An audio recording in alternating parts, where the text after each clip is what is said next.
Hi everybody, welcome to Beyond Biz. Today we'll be talking to Ari, who is an incoming candidate at Harvard Business School.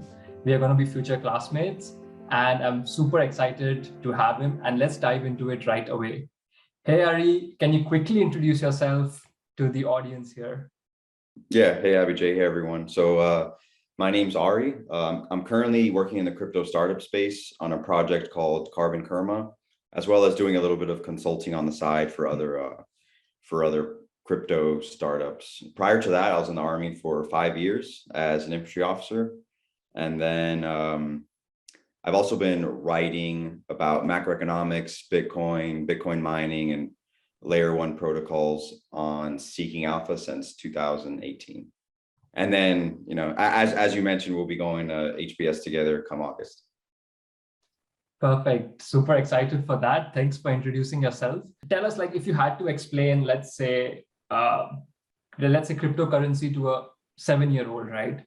What would be your answer to that?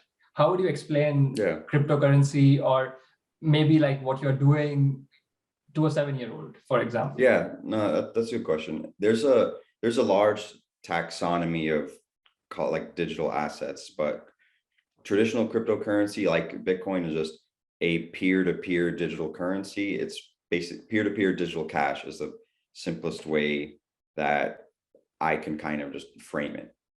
But then you have smart contract protocols, like you have your Ethereum, Solana, Algorand, you have Polygons, Polygon, that's a layer 2 on Ethereum. And those are, so Chris Dixon from A16Z describes them as, they are computers that can make commitments.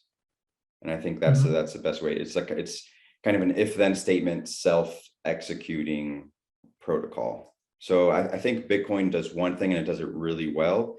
Then you have the entire technology side of layer 1 smart contract protocols that you can build just decentralized apps on top of. And this is all peer-to-peer decentralized. The starting point for anyone should be Bitcoin. Okay. Can you just tell us a little bit, you mentioned your introduction. So just what does CarbonKerma aspire to do, and what is your role here in this startup? Because crypto and startups is really two of the big buzzwords right now. So just want to understand, what are you doing here in the startup? Yeah, I think it's good to frame it in terms of what the problem is that we're seeking to solve. So carbon capture technology is something that's going to need to scale 190 times if we want to meet net zero emissions by 2050. And that's the importance of carbon capture and storage has been something that's been touted by the UN, International Energy Agency, all these different kind of the multinational organizations. And what CarbonKerma does, it's actually pretty simple. It takes carbon capture and storage, it monetizes sequestered CO2 emissions. So if you capture and store carbon, whether through traditional CCS or direct air capture, although direct air capture is less efficient for obvious reasons when you think about it, but if you turn in your proof that you have sequestered and stored carbon, you get issued a token, CarbonKerma. You can then sell that token to institutions called ExxonMobil, airlines that need to offset their emissions. And what it does is they can buy and burn tokens, and burn is just a fancy way of saying they're taking it out of circulating supply on a measurable ton for ton basis. It's basically, if you emit 1 ton, you buy and burn 1 ton. And it's measurable, it's transparent, which the carbon cap and trade system as it exists today is kind of lacking that verifiability. CarbonKerma also integrates consumers, but I think that's kind of like a down the road thing. Imagine if you can pay for your airline ticket in a cryptocurrency that offsets the emissions from that flight at the point that you buy it. That's also kind of call it the grand vision of CarbonKerma. But it's actually and the thing I really like about the project is that the founder and the people in the space are all carbon capture and energy, like, I don't want to say insiders because it makes it sound wrong, but they're very traditional. And they're kind of looking for an innovative solution outside of the policy framework. Because even though carbon capture needs to scale 190 times to get to net zero emissions, the tax incentives in the US, it's called 45Q, are below the costs of carbon capture. So it's not economically feasible. Even though it's super important technology, it's not economically feasible right now. And we're trying to introduce that third party, like, technological incentive to get the world to net zero emissions. Very, very lofty goals, I think. It's doable. That's a really very inspirational goal. And I like the fact that it's about cryptocurrency, but it also takes care of the sustainable development goals agenda, right? Like, you're also trying to be carbon neutral. So that is really a big plus. Okay, now let's shift gears very quickly. Let's talk about careers in crypto right now. How does consultancy exactly work in the cryptocurrency domain? So we have seen regular consulting, right, in different spaces, but how does consultancy work in this domain? And maybe if you can give the viewers an example, maybe of something that you worked on in the past, or something personal that you worked on in terms of providing consultancy. Yeah, I think there's no shortage of founders that want to get into the Web3 space that have very good ideas, but they kind of need that. Sometimes I feel like I consider myself just a translator, because I'm kind of filling that gap between the founder with a great idea in the Web3 space and the actual blockchain developers. And that's about it. I think the blockchain space needs good people that are crypto native, that know marketing, business development, community management, because the crypto space is coming more and is being pulled into the more traditional finance space as time goes on. It's not just degens trading tokens from, the mom's basement like it was back in the day. And honestly, I was doing that too, like 5 years ago. So, but I'd say the crypto space needs more people like that, and that's kind of the role I play with CarbonKerma most of the time. And then, without getting too much into specifics, like I've had one client that is in basically a cash, it's a business that operates mostly on cash, and they want to create their own cryptocurrency for that industry. And that's where someone like myself steps in. And sometimes it's giving like brutally honest feedback, because I mean, the Bitcoin white paper is a peer-to-peer cryptocurrency. You don't need to make your own. I think in 2017, everyone was trying to do that. Yeah. Here's dentist coin. Here's the coin you pay for your groceries. And it never really worked. Yeah. So it's kind of like, hey, you can accept major cryptocurrencies and then insert your own token there and provide some sort of additional utility if you use this. And, I helped them create their DAO governance structure, and just like guided them towards, hey, what layer one should I build on? If you're trying to make a peer-to-peer currency, if you're trying to make a traditional cryptocurrency running on the Ethereum network, where even though the whole issue of gas fees might be resolved pretty soon, it's talking to the founders of like, hey, let's open a Web3 wallet, okay, let's transfer Ethereum. Now send Ethereum from your wallet to my wallet. How long did it take? How high were the fees? Okay, and then they're like, oh, okay, I see, this might be an issue for what I'm trying to build. It's just kind of helping people with that. Super interesting. So if I have to summarize, like, now what are the emerging careers that are going to come in this crypto domain, right? So one thing you told is this consultancy role, right? Like you gave some examples. What are the other roles do you think that may come up in this domain as we move, as we advance towards adopting, let's say, cryptocurrencies?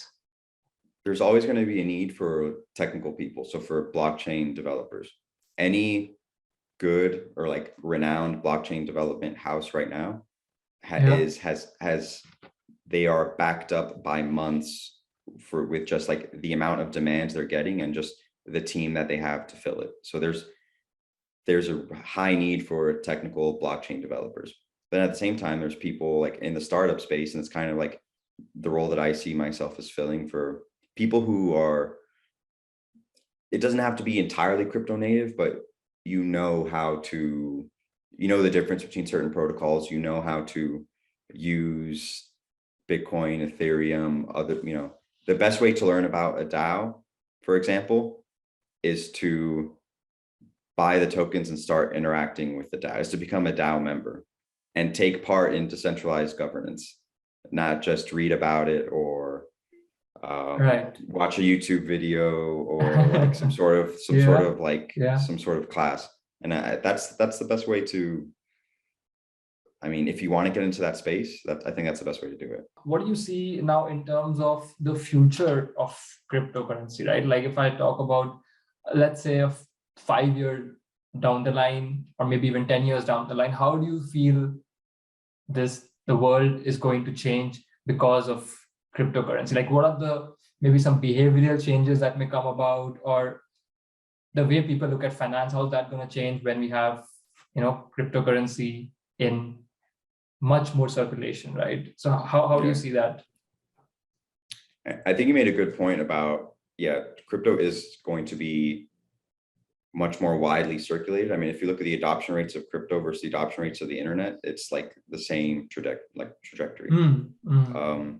And I think honestly, if, like I mentioned previously, if you want to start, the best way to start is with Bitcoin, because I think Bitcoin, if you look at the top 10 cryptocurrencies since the kind of inception of Bitcoin, numbers 2 through 9, except recently with Ethereum, have always been just a crazy, always changing, people coming in and out.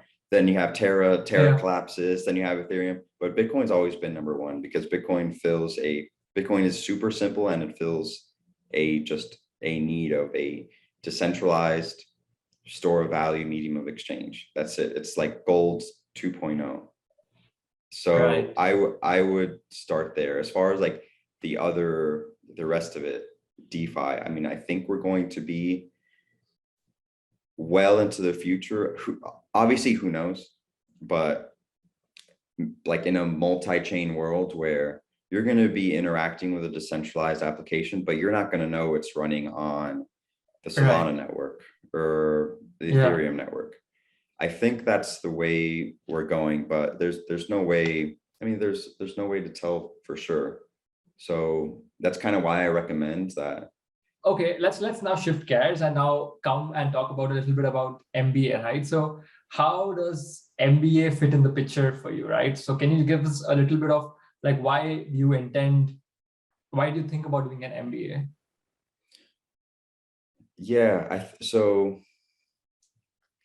I wanted to get into initially, and like I'm still, at the end of the day, I still don't know what I want to do when I grow up. But initially I was leaning more, and I still think eventually I want to do this, kind of get into either the crypto-based VC space, or just general investment management with a focus on crypto. And what I, from the Army, I learned kind of just like operations, and of course, just having just overall like leadership experience, just on my own, just through writing for Seeking Alpha or just tinkering with different things. I've learned just like different protocols and just about crypto in general. What I don't know is a traditional financial space. And I think that's what I'm seeking to learn through HBS. And I can kind of just combine I see it as almost a bridge to get to from where I am now to where I want to be in the future, which is kind of like combining that traditional finance with, cryptocurrency Web3 space. Super exciting. So tell the viewers, I mean, a lot of them may be interested in applying to HBS. So tell us about your favorite story or stories, if you want to share more than one, about what did you talk about in your essay? Maybe not all the details, but just high level. What did you talk about in your essays that, got the admissions committee? Like, yes, this is a story that we like. So what was that? I wish I had like super funny stories, but I feel like I don't. What always did, the hobbies thing always came up, and And, people would be like, I remember I was doing, I don't know if so I was like, I don't know if you did the Wharton, like a collaborative, like Team-based talk or discussion. whatever. And yeah, there it is. And then, people were talking about their like hobbies or like, they're talking about, I forgot what game was on it. Like, what do you do for fun? And I'm like, crypto. And they're like, what do you mean? That's not a hobby. And I'm like, dude, I don't know. This is like, it's kind of all I do in my spare time. There's Yeah. other stuff like hiking, working out, whatever. But it always came up where I'm like, dude, I don't have any hobbies. I just kind of do crypto in my spare time because it's fun to me. That always came up. And then I'd say the other thing is which it is important, but the issue of like DE&I, like diversity, equity, and inclusion. And the Army does kind of I was very fortunate in that women weren't allowed in the infantry, in like US Army infantry, until I believe it was late 2019, 2020. And I was fortunate that I was a platoon leader during that whole, so total luck of the draw. My platoon was one of the first platoons in the Army, or my company was, at least, because it was multiple platoons, to integrate female infantry soldiers. And there's all this, and it's very common to like start talking in the business world about, like a hyper masculine culture, and like kind of like being more welcoming and integrating, and like I experienced it firsthand. And my honest assessment is that it's not as serious as most people make it out to be. It was some people were against it at first, but at the end of the day, like if the soldiers performed, the soldiers perform, and there was male or female, it made no difference. And at the end of the day, if you're out doing tactics or operations in the field, and you're making split-second decisions, it's not, let me get, oh wait, no, not that person, because that's a female. No, female. It was just like, it was just a team. So I kind of feel like a lot of I feel like it was very overblown, because I experienced it firsthand, and it was just like they were part of the team like everyone else, and like no one really cared.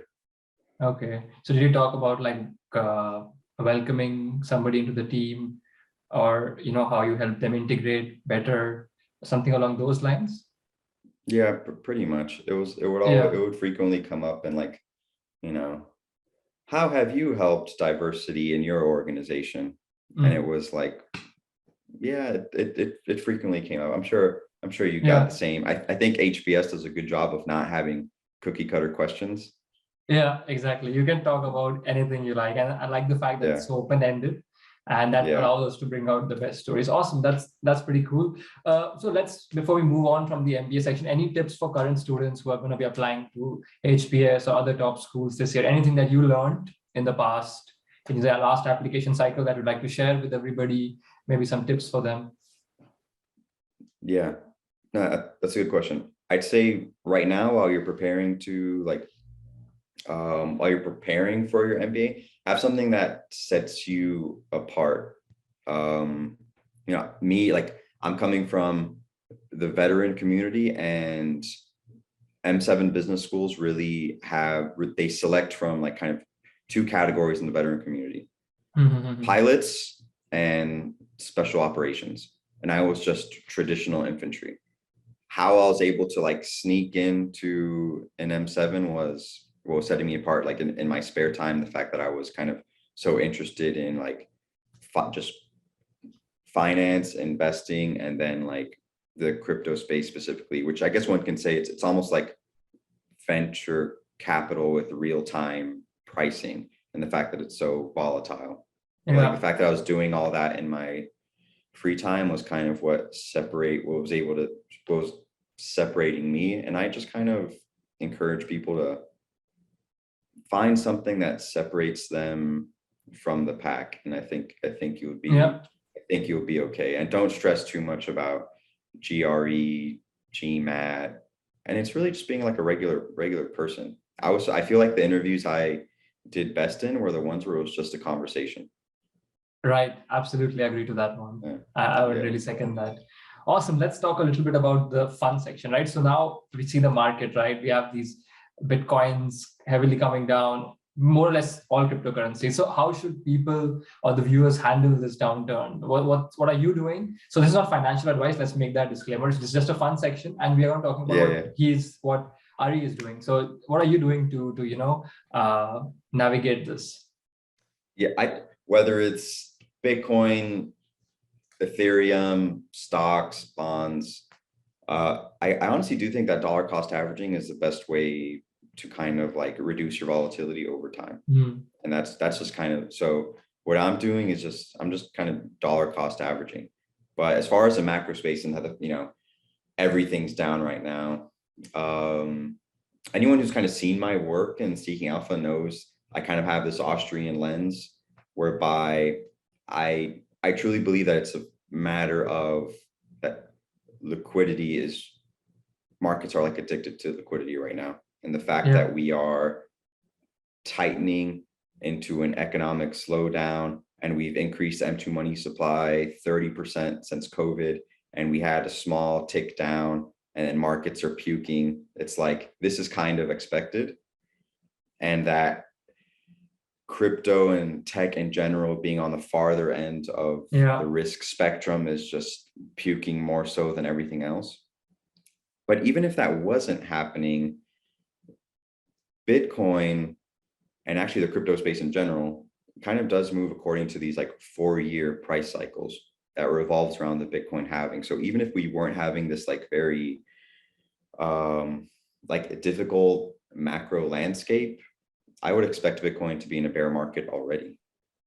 Like my base case was Bitcoin was going to be in a bear market in 2022, regardless of what the macro landscape was, and that we're not going to see that face ripping rally until after the next halving, which is going to be in 2024. So that was kind of I'm expecting a bit like the entire crypto space to trade sideways for the next 1 to 2 years. But what gives me a lot of encouragement is that there's so much being built right now. Any good blockchain, like blockchain developers are like, yeah, give me like 6 months and I'll get back to you about building whatever. There's so much the space hasn't really slowed down. It's just kind of it's in a bear market from the investing frame of mind, but in terms of building utility and decentralized applications, it hasn't slowed down at all, which gives me a lot of hope. So maybe that's why maybe you are trying to build some positions in this space, right? Whenever you, like you said, you talk about dollar cost averaging. So that is something that you are doing. Yeah, I just dollar cost average. I think that's the best way. And you have to have a long-term time horizon. I'm not a trader. I've tried trading. I suck at it. I'm terrible. So that's just the best way to do it. Think of it as almost like a savings. Like, I'm not going to touch this for the next, I'd say at least 4 years. There's never been a point of time as long as Bitcoin has existed, there's never been a point of time where 4 years after the point of purchase, like, it was down.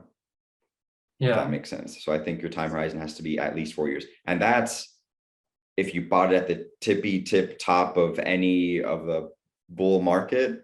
Okay, then 3 years later you're still down. But even then, eventually it's going to surpass all-time highs. I'm very bullish the space long term, and if the 4-year price cycle kind of thesis continues to play out, 2024, 2025 are going to be like big years for the crypto space. Awesome. So what are your favorite coins that you are personally invested in?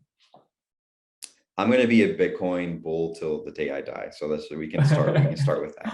I think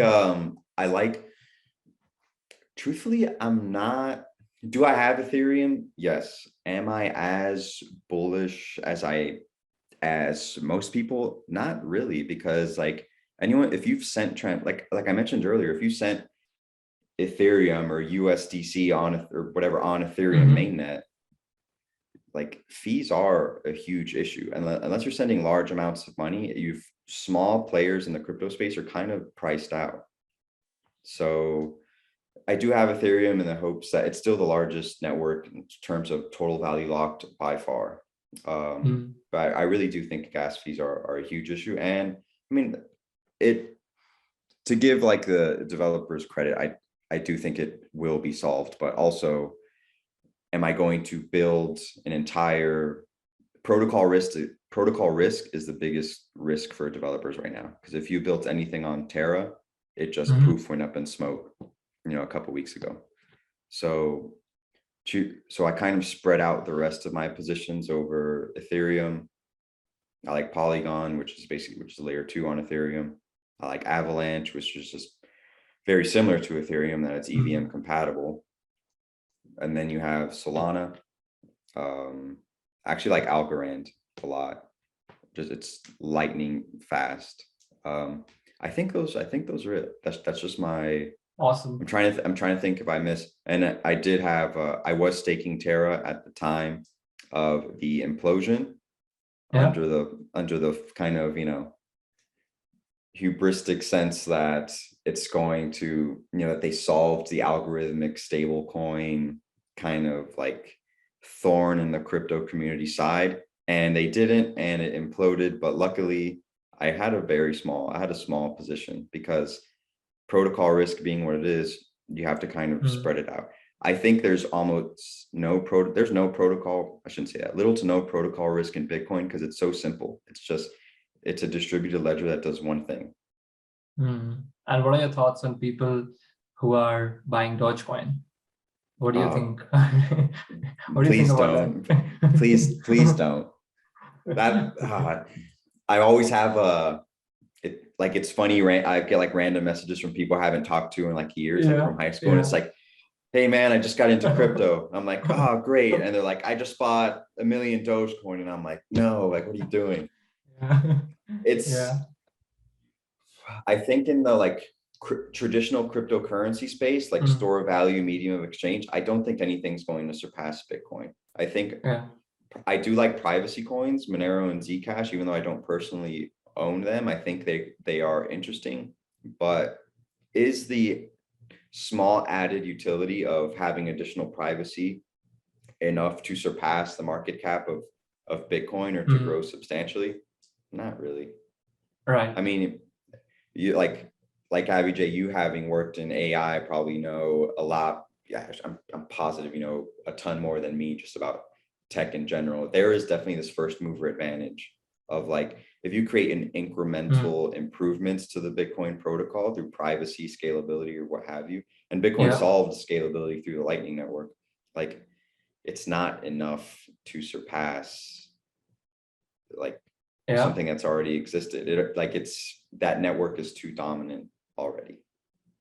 But yeah, don't buy, do research, don't buy. I don't like meme coins. I'm not a huge fan of NFTs. Yeah, that's just kind of my personal opinion. Awesome. I think that is really an interesting section that we close now, the fun section. But maybe you could tell us, because you've also been an author in this field. So tell us a little bit about your book, like what is the book about, and how can people make the best use of that book in case they want to read it? Like what do they stand to gain from that book if they want to read it? Yeah, I wrote it's a short book, so it's an easy read, about 100 pages. It's just called Understanding Cryptocurrencies, Bitcoin, Ethereum, and Altcoins as an Asset Class.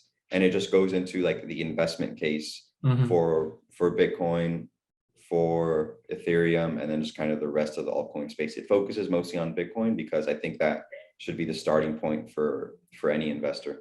And it's not technical at all. It's meant to be an introductory book and give you a frame of reference for, this is the risk spectrum in the crypto space, right? Where Bitcoin is seen as the least risky, Ethereum a little bit more, and then kind of the altcoin space, you're kind of going deeper and deeper into the risk curve.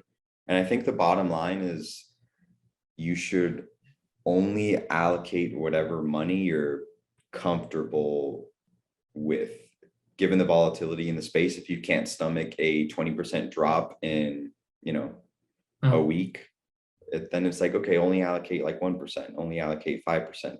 And that's if you're bullish and have interest in the space to begin with. If you don't, it's fine. But if you look at the traditional financial world where valuations are sky high and like what the 10 years, like 3% with inflation in the US at like 8%. So you're getting a -5 real yield for investing in bonds. It's like, I think the state of with the state of the traditional financial world, we're going to see like a slow migration into the crypto world where it's, my Austrian kind of hat is going to say this is caused by like economic central planning, but or that's why I kind of think that's kind of like why I think everything we had this like hyper financialization and just, it's not pretty out there. And I think that there's in the crypto community, there's no central planners. Everything's peer-to-peer. That's one of the biggest advantages, right? Like we don't have, but maybe that also could be a disadvantage when we don't have regulation.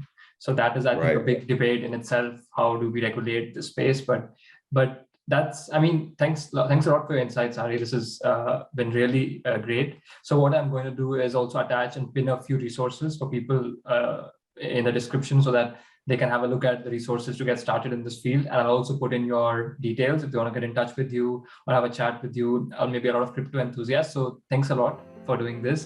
Thanks a lot for coming. And then we'll see you all the next time. Bye, everyone. Thanks for joining.